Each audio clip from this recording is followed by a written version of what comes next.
Hi guys and welcome to my review of Haikyuu chapter 238, Attack and Defense.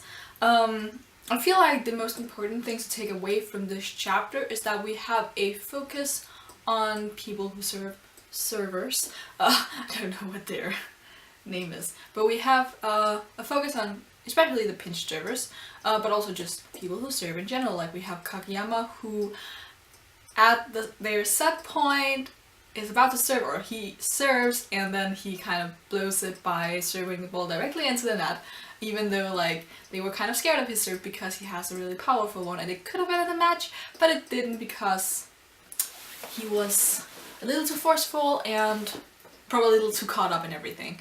But we also have Kinoshita, who comes in as a pinch server and does his jump floater serve. He manages to get the ball out of boundaries, but he does feel quite calm when he serves, and he gets to he gets what he aims for because he aims at their number 4 and he's like, okay, just gotta aim at the number 4, and even though it is out of bounds, it's still relatively close to their number 4, so he more or less succeeded even though he lost them a point.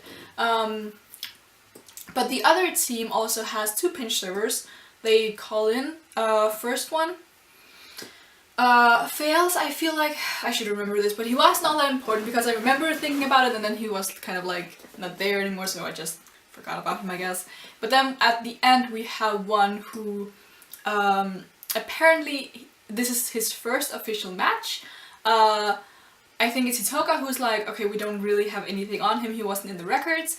And by the end we have Kinoshita and Yamaguchi noting that, oh my god, this guy is actually more nervous than I am, which comes from 2 people who are quite nervous all the time, so he's really nervous. He's a first year, apparently pinch server.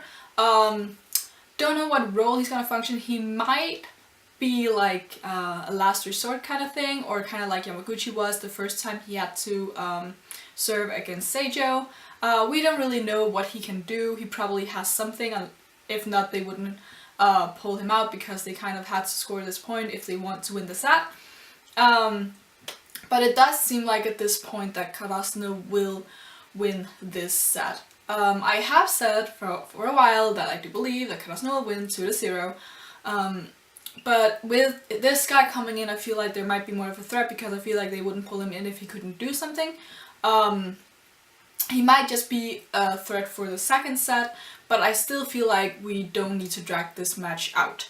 So yeah, still going to say that Karasuno is gonna take the set, regardless of what this guy does, because they could end it off in a deuce and then Karasuno is still winning, but I still think Karasuno will take the set. We also have we have the commentators just commenting a lot. We have the mostly commenting on Tsukishima and Hinata. Tsukishima, they're like, okay, he's doing really good. Or is it even them? Actually I think it's Ukai who says that Tsukishima's like at the top of his game. A little disappointed we didn't get to see more of him as he is at the top of his game, because we saw as soon as Hinata's serve ended, it was kind of like 2 pages and then Hinata came in again, Karasuno was almost winning. So I'm expecting to see more of not Karasuno, of Tsukishima once we go up against Nekoma. I feel like that'll be his next match where he'll shine because of Kuro. But I don't know when that'll happen. But I do feel like next time we'll get an intense Tsuki focus. Maybe not as much as we did in the Shiro Torizawa match, but the next time we'll get a focus on Tsuki will be in the Nekoma match. I feel like the next people who will get their time to shine will be the forgotten second years. Like I said a long time ago, I said that okay, now it seems like we're focusing on Kinoshita and Narita, and Enoshita we've kind of been focusing on ever since season 2, but especially Narita and Kinoshita. We might also see Yamaguchi come in because I feel like they're now trying out different things with different servers and different strategies, especially against a team like this who, while they pose a threat, they don't pose a threat like Nekoma would, or Fukurodani would, or Itachiyama, or any of the teams like that have been hyped up and that we know really strong players of. So I feel like this is a great opportunity for Karasuno to try out a few things against people who actually have national experience like this team does. So yeah, that's gonna be really interesting. We haven't yet seen Hinata figure out that the reason that he can't quite receive the ball at like the optimal thing is because he's used to catching the ball rather than receiving it. Hopefully he'll figure that out in this match, because it'd be great for him to figure out before we came to an opponent that's actually really threatening and just really good.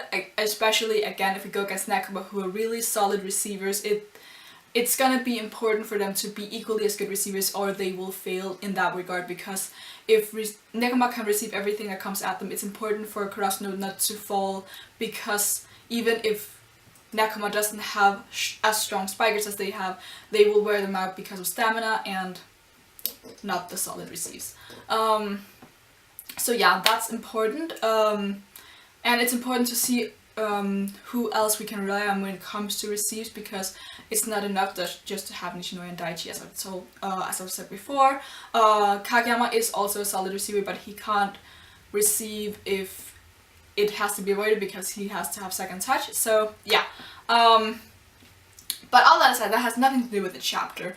But basically, we see some focus on other players, and I feel like mostly underdogs in this match, especially now that we also have the opposing team having sent in a very nervous first year. I feel like this team is gonna be used to let Karasuno grow, to let them come out of their nervous shells, as I said in the beginning of this match, and maybe as a mirror to Karasuno and where they started their journey, or maybe where they started off with the spring tournament in the preliminaries. So yeah, I feel like they're gonna be a mirror at this point. Also, it's just a fun way to show how Karasuno has grown if they can see themselves in this other team.